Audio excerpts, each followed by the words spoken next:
Star Prabhas no చెప్పినా అదే పని చేస్తానంటున్నాడు young tiger NTR. War 2 movie విషయంలో ఎన్టీఆర్ నిర్ణయం తీసేసుకున్నాడట. ఆ నిర్ణయమే ఇంతకు ముందు ప్రభాస్ కి నచ్చలేదట.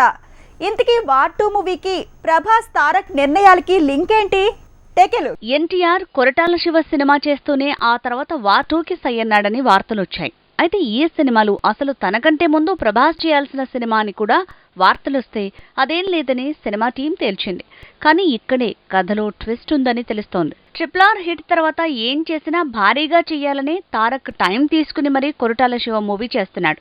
అలాంటి తను ఆ వెంటనే వార్ సీక్వెల్ తో బాలీవుడ్ బాట పట్టాడనగానే రకరకాల రెస్పాన్స్ వచ్చింది. నిజానికి వార్ 2 ఆఫర్ ముందుగా ప్రభాస్ ని వరించిందట. కానీ హృతిక్ తో నో అన్న ప్రభాస్ కథకి కనెక్ట్ కాలేదట. అలా ప్రభాస్ నో చెప్తేనే ఈ ప్రాజెక్ట్ ఎన్టీఆర్ దగ్గరికి వెళ్ళిందని తెలుస్తోంది. వార్ మూవీ తీసిన సిద్ధార్థ ఆనంద్కి ప్రభాస్ నో చెప్పడంతో తను పఠాన్ వర్సెస్ టైగర్ మూవీకి షిఫ్ట్ అయ్యాడట.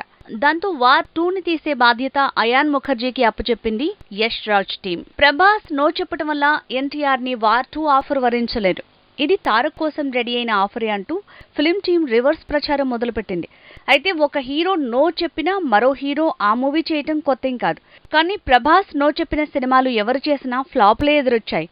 అందుకే ఆ సెంటిమెంటే ఎన్టీఆర్ ఫ్యాన్స్ ని భయపెడుతోంది. ఇక కొరటాల శివ మేకింగ్ లో తారక్ చేస్తున్న సినిమా నవంబర్లోగా షూటింగ్ పూర్తవుతుందట. జనవరిలో ప్యాచ్ వర్క్ ప్లాన్ చేశారు. సమ్మర్ కి రిలీజ్ అంటున్నారు. అయితే నవంబర్లో మాత్రం వార్ 2 షూటింగ్ షురూ చేయబోతున్నారు. తుఫాన్ తో రామ్ చరణ్, ఆదిపురుష్ తో ప్రభాస్, కిసీ కా భాయ్ కిసీ కా జాన్ తో వెంకీ బాలీవుడ్ బాట పడితే అదే పనిలో ఉన్నాడు ఎన్టీఆర్. వార్ 2తో బాలీవుడ్ లో ఎంట్రీ ఇవ్వబోతున్నాడు.